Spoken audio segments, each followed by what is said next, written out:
محمد صلی اللہ علیہ وآلہ وسلم رات کا اکثر حصہ اللہ کی عبادت میں صرف کیا کرتے، یہاں تک کہ آپ کے پیر مبارک سوج جایا کرتے۔ جب آپ علیہ السلام سے اس کی وجہ پوچھی گئی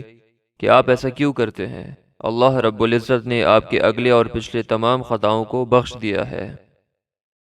تو آپ صلی اللہ علیہ وآلہ وسلم نے جواب دیا کہ کیا میں اللہ کا شکر گزار بندہ نہ بنوں؟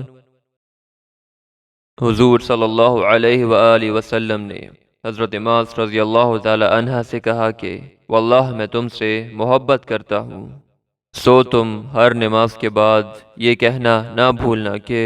ربی اعنی علی ذکرک و شکرک و حسن عبادتک، مراد یہ کہ یا رب مجھے بہترین طرز پر اپنی عبادت، ذکر اور شکر کرنے کی توفیق عطا فرما۔ ابن عباس رضی اللہ تعالی عنہ روایت کرتے ہیں کہ اللہ کے نبی علیہ الصلاۃ والسلام نے فرمایا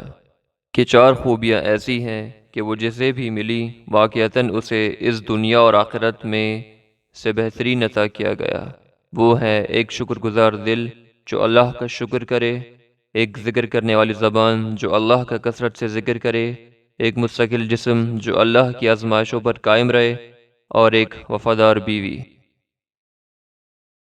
نبی کریم صلی اللہ علیہ وآلہ وسلم نے فرمایا اللہ اپنے بندے سے خوش ہوتا ہے تب جب وہ کچھ کھاتا ہے تو اس پر اللہ کا شکر ادا کرتا ہے،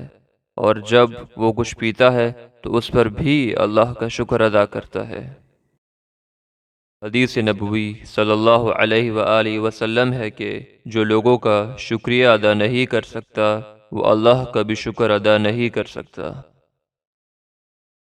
حضرت ابو بکر رضی اللہ تعالی عنہ فرماتے ہیں کہ جب بھی کوئی مسرت کی بات یا خوشخبری آپ صلی اللہ علیہ وآلہ وسلم کے سامنے آتی تو آپ علیہ الصلاۃ والسلام اللہ کی بارگاہ میں سجدہ شکر کیا کرتے۔